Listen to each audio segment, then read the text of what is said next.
सुना है कि हिमालय की पर्वत श्रृंखलाओं पर ऐसे ऐसे साधु और संत रहते हैं जो कई हजार सालों से जिंदा हैं। बर्फ से ढके पहाड़ों में वह निर्वस्त्र होकर घूमते रहते हैं। अग्नि, जल, वायु या फिर बर्फ जैसी चीजों का उनके ऊपर कोई असर नहीं होता है। कठोर तप करके उन्होंने ऐसी ऐसी सिद्धियां प्राप्त कर ली हैं जहां पर प्रकृति के नियम भी उनके सामने ध्वस्त हो जाते हैं। आखिर इसके पीछे का रहस्य क्या है?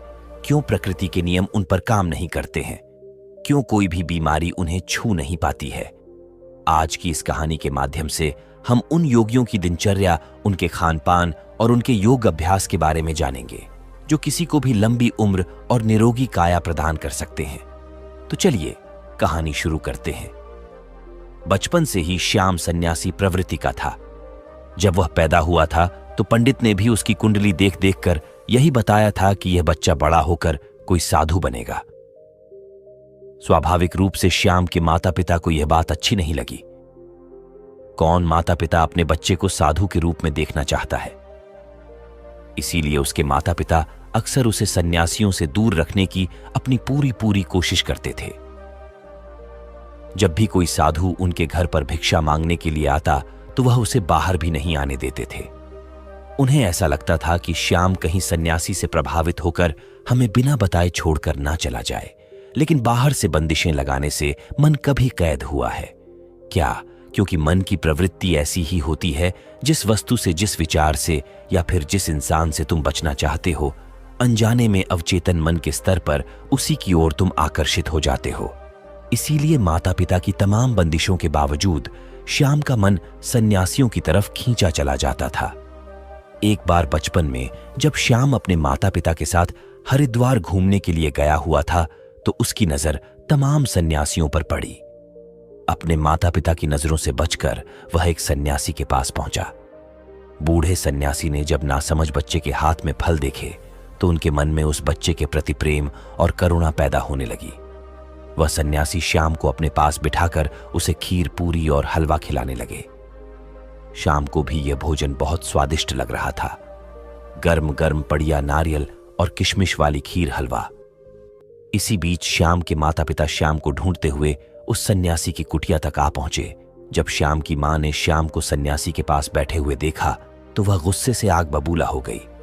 उन्होंने यह भी ना सोचा कि सन्यासी तो उस बच्चे से प्रेम वार्तालाप कर रहे हैं। गुस्से में इंसान सही और गलत की समझ खो बैठता है।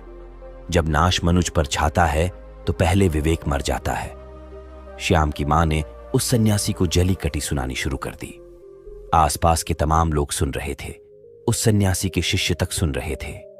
श्याम की मां गुस्से से लाल होकर उस सन्यासी से बोल रही थी कि तू मेरे बच्चे को समझा बुझाकर यहां पर फुसला कर ले आया है। मेरे बच्चे को लालच देकर फुसलाकर यहां से ले जाना चाहता है। तुझे तो कठोर कारावास होना चाहिए, फांसी की सजा होनी चाहिए। तुझे श्याम की मां इस बात से परेशान थी कि उसका बच्चा एक सन्यासी के पास पहुंच गया है। कहीं उसके मन में सन्यासी बनने की इच्छा प्रकट हो गई तो वो क्या करेंगी? अगर पंडित की भविष्यवाणी सच हो गई तो वह अपने बेटे के बिना बिल्कुल अकेली रह जाएगी। आसपास की भीड़ ने श्याम की मां को समझाने की कोशिश की। उनको बताया कि सन्यासी कोई ऐसे वैसे आदमी नहीं है, वो बहुत सालों से यहां पर आश्रम चला रहे हैं। जब श्याम की मां अपने बेटे का हाथ पकड़कर वहां से ले जा रही थी तो उस सन्यासी ने बड़े प्रेम और करुणा से एक बात कही। उन्होंने कहा कि बहन जी, आपका बच्चा बहुत गुणी है, वही होगा जो लिखा हुआ है। तुम अपने पास वायु को कैद नहीं कर सकती। जो बच्चा लाखों लोगों के रास्ते का दीपक बनकर पैदा हुआ है, उसको तुम सिर्फ एक कमरे को रोशन करने के लिए नहीं रख सकती। ये बात जितनी जल्दी समझ जाओ उतना अच्छा होगा, उतना कम कष्ट होगा। श्याम की मां सन्यासी की बातें समझ रही थी। उन्हें पता था कि सन्यासी किस तरफ इशारा कर रहे हैं। खैर, घटना आ ही गई हो गई। समय अपनी रफ्तार से चलता रहा और अब श्याम बड़ा हो चुका था। उसने एक कॉलेज में एडमिशन ले लिया था। योग, आध्यात्म और मनोविज्ञान के बारे में पढ़ाई कर रहा था। कॉलेज की तरफ से उसे एक प्रोजेक्ट पूरा करने के लिए मिला। प्रोजेक्ट का टॉपिक यही था कि लंबी उम्र वाले स्वस्थ लोगों की दिनचर्या, उनका खान पान और उनके बारे में पूरी जानकारी इकट्ठी करके लानी है और कॉलेज में जमा करनी है। श्याम उन सन्यासियों की खोज में निकल पड़ा जो कई सालों से स्वस्थ जीवन जी रहे थे। बूढ़े होने के बाद भी उनके शरीर में एक चपलता थी। दृष्टि, कान और बाकी सारी इंद्रियां जिनकी ठीक प्रकार से काम कर रही थी। कई सन्यासी तो उसे ऐसे मिले जो 100 साल को पार कर चुके थे और पूरी तरह से स्वस्थ थे। अब धीरे धीरे अलग अलग सन्यास यूं से मिलने में श्याम को बड़ा मजा आने लगा, लेकिन उसके अंदर जीवन के उन रहस्यों को जानने की बहुत इच्छा थी जिनमें आम लोग कोई रुचि नहीं रखते हैं या फिर कोई विश्वास ही नहीं करता है। श्याम ने सोचा कि यही समय है। अगर ऐसे सन्यासी पृथ्वी पर बसते हैं जो 500 से 1000 सालों से जिंदा हैं, तो मुझे उनको खोजने का बहुत बढ़िया मौका मिला है। लेकिन समस्या यह थी कि ऐसे सन्यासियों को खोजा कहां जाए। ऐसे सन्यासी मिलेंगे कहां? तमाम किताबों को पढ़ने के बाद उसने एक निष्कर्ष निकाला। उसे पता चला कि ऐसे सन्यासी अगर मिलेंगे तो वह हिमालय की चोटियों में मिलेंगे, जहां पर आम इंसान जा भी नहीं सकता। लेकिन श्याम ने अपना मन पक्का किया। श्याम ने पूरा संकल्प ले लिया था कि चाहे रास्ता कितना भी कठिन क्यों ना हो, वह हिमालय की उन दुर्गम चोटियों तक, उन गुफाओं तक जरूर पहुंचेगा और अपने माता पिता को बिना बताए वह हिमालय की उन चोटियों की तरफ निकल पड़ा। युवावस्था के दिन थे, गर्म खून था, किसी चीज का कोई डर नहीं था और सबसे बड़ी बात, श्याम का भाग्य था जो उसे खींचकर उन योगियों के पास लेकर जा रहा था। उसने उन पहाड़ों को चढ़ने के लिए पूरी तैयारी कर ली थी। सर्दियों के मोटे मोटे कपड़े ले लिए थे, रास्ते के लिए खाना पीना इकट्ठा कर लिया था। जंगली जानवरों से बचने के लिए उसने हथियार भी अपने पास रखा था और अपने साथ वह एक टॉर्च भी लिए था, ताकि कि रात में भी वह जल्द से जल्द यात्रा कर सके, उसकी यात्रा में कोई बाधा ना रहे। धीरे धीरे जब वो स्थानीय लोगों से पता करते हुए हिमालय की उन दुर्गम चोटियों तक पहुंचने लगा, तो उसके फोन ने भी काम करना बंद कर दिया। अब उसका दुनिया से कोई संपर्क नहीं था, लेकिन दुनिया से कटने के बाद वह खुद से जुड़ने लगा था। अब उसे हिमालय के जंगलों से गुजरते हुए असीम आनंद की प्राप्ति हो रही थी। उसका जहां मन करता वहीं पर रुक जाता और फिर पता करके आगे के रास्ते पर निकल पड़ता। उसे नहीं पता था, उसे कोई अंदाजा नहीं था कि वह ऐसे योगियों से कभी मिल पाएगा कि नहीं, लेकिन मन में इच्छा थी, पूरा विश्वास था और इसीलिए वह अपने रास्ते पर आगे बढ़ता जा रहा था। पूरी उमंग, पूरे उत्साह और पूरे जोश के साथ ऊंचे पहाड़ों पर बसे गांवों को पार करता हुआ वह हिमालय के उस जंगल में पहुंच गया था, जहां पर असीम सन्नाटा भी बिखरा हुआ था। आसपास कई मीलों तक कोई आबादी नहीं थी, कोई लोग नहीं थे। अब यहां पर श्याम अकेला था। बर्फ में उसकी कपकपी छड़ जाती थी, लेकिन फिर भी वह हार नहीं मान रहा था। उसे पता था, उसके मन में एक विश्वास था कि यहां आसपास कोई गुफा होगी जहां पर ऐसे योगी उसे जरूर मिलेंगे। और अगले ही दिन उसे बर्फ के पहाड़ की चोटी पर दूर से एक सन्यासी तप करता हुआ दिखाई दिया। उस सन्यासी ने अपने शरीर पर कोई वस्त्र धारण नहीं कर रखा था। श्याम उस सन्यासी को पहाड़ी के नीचे से देख रहा था, लेकिन वह बहुत खुश हो गया। इतनी लंबी यात्रा का परिणाम उसे मिल रहा था। वह जल्दी जल्दी अपने कदम बढ़ाता हुआ उस पहाड़ी की चोटी पर पहुंचने का प्रयास करने लगा, लेकिन पहाड़ी एकदम खड़ी हुई थी, इसीलिए बार बार वो फिसल जा रहा था। सन्यासी यूं तो आंख बंद किए हुए थे, अपने ध्यान में लीन थे, लेकिन अपने मन की आंख से वह श्याम की सारी मेहनत देख रहे थे। उस पहाड़ी पर बार बार चढ़ने में विफल होते हुए श्याम बहुत थक गया था। थकान के कारण वह वहीं पर मूर्छित होकर गिर पड़ा। जब वह मूर्छित हो गया तो वह सन्यासी जो ऊपर तप कर रहा था, वह उसे अपने साथ अपने हाथों में उठाकर एक गुफा के अंदर लेकर गया। वहां पर उसके अलावा 2 और सन्यासी मौजूद थे। श्याम मूर्छित था, बेहोश था, उसके शरीर में बहुत थकान थी। उस सन्यासी ने कुछ पत्तों का एक घोल तैयार किया और फिर श्याम के मुंह में ऊपर से 2 बूंद डाली। अचानक से श्याम उठ खड़ा हुआ। उसकी सारी बेहोशी, सारी थकान एकदम दूर हो गई। होश में आते ही श्याम दोनों हाथ जोड़कर उनको प्रणाम करने लगा। बहुत खुश हो गया। श्याम ने उनसे कहा कि मेरी बड़ी अनुकंपा है कि मुझे आप जैसे दिव्य योगियों के दर्शन हुए। मैं आपसे कुछ सवाल पूछना चाहता हूं। आप इतनी बड़ी उम्र तक, इतने सालों तक कैसे जीवित रहते हैं? आपके शरीर में कभी कोई बीमारी क्यों नहीं होती है? अगर आप वह तरीका जानते हैं तो दुनिया को वह तरीका क्यों नहीं बताते? दुनिया में बहुत से लोग बहुत दुखी हैं। लोगों को नाना प्रकार की बीमारियां हो रखी हैं। उम्र से पहले ही वह बूढ़े दिखने लगते हैं, उनकी मृत्यु तक हो जाती है। तो अगर आपको ऐसे तरीके पता है तो आप लोगों को क्यों नहीं बताते हैं? इसका कारण बताएं। आप तो योगी हैं, आपको तो दुनिया की मदद करनी चाहिए। उसकी बातें सुनकर तीनों सन्यासियों ने कोई प्रतिक्रिया नहीं दी। ऐसा लग रहा था जैसे उन्हें श्याम की भाषा समझ में ही नहीं आ रही हो। श्याम ने जब यह महसूस किया तो उसने इशारों से समझाने का प्रयास किया, लेकिन कोई फायदा नहीं।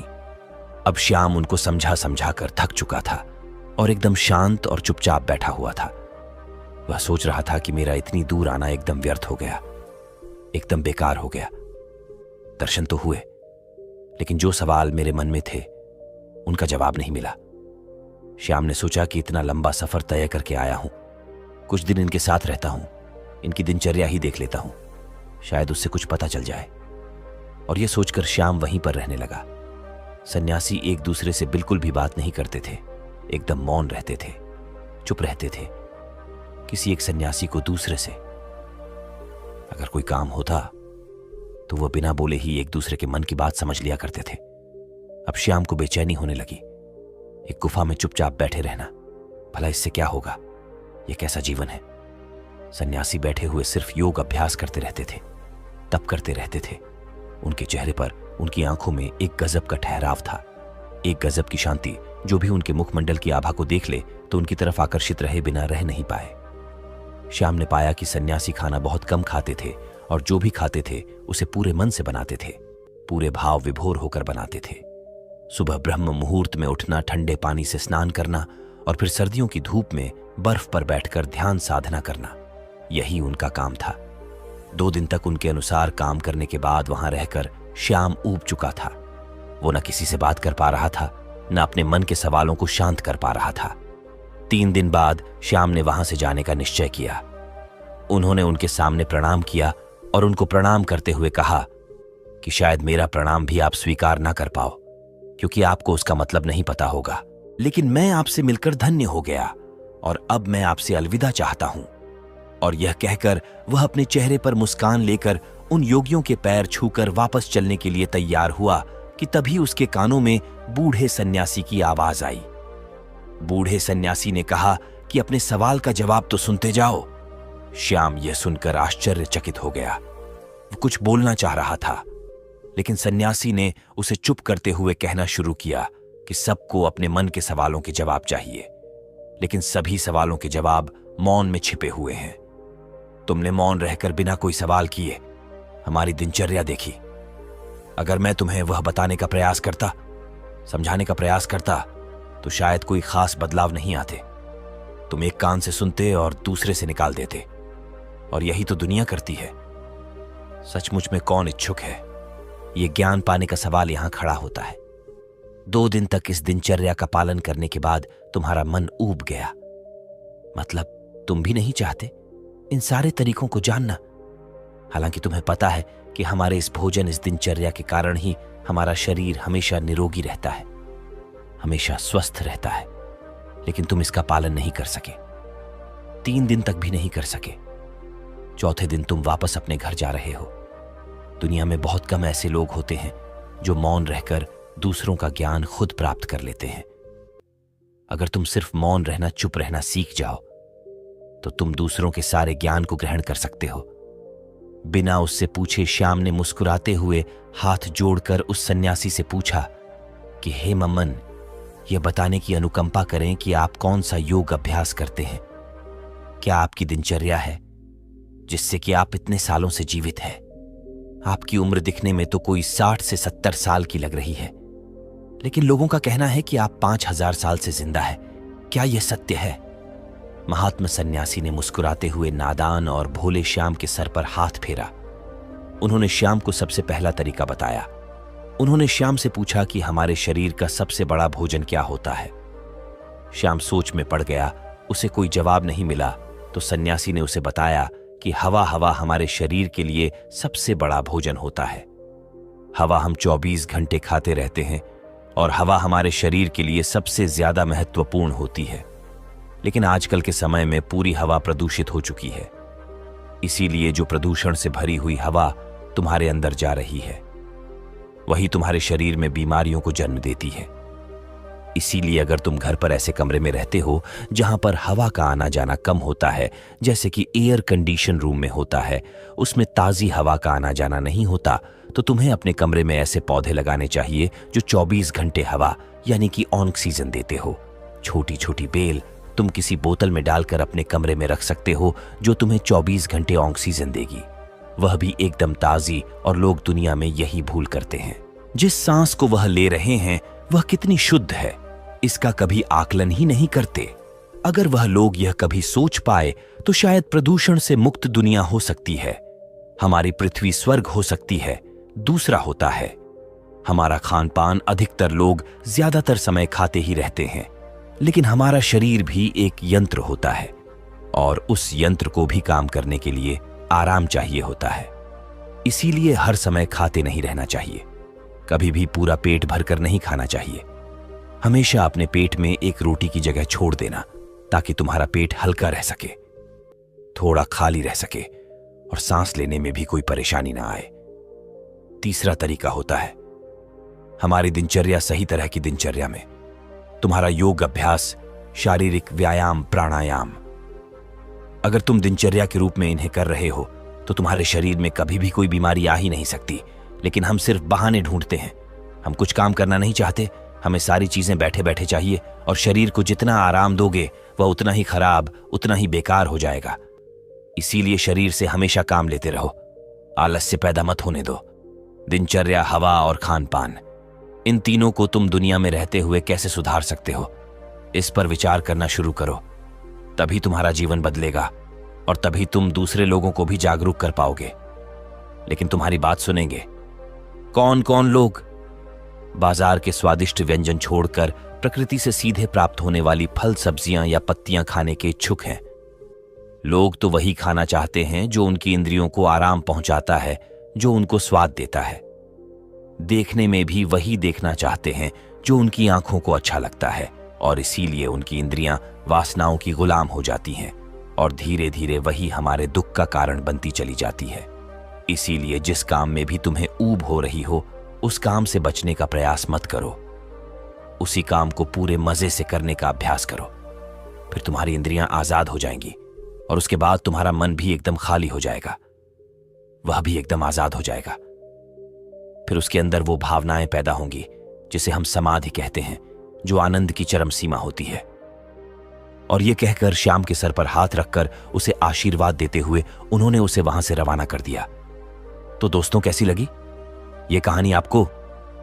कमेंट सेक्शन में जरूर बताना, और अच्छी लगी हो तो इस चैनल को सब्सक्राइब करके नोटिफिकेशन बेल को जरूर प्रेस कर देना। तो मिलते हैं अगली कहानी में, तब तक के लिए अपना ख्याल रखिएगा। धन्यवाद।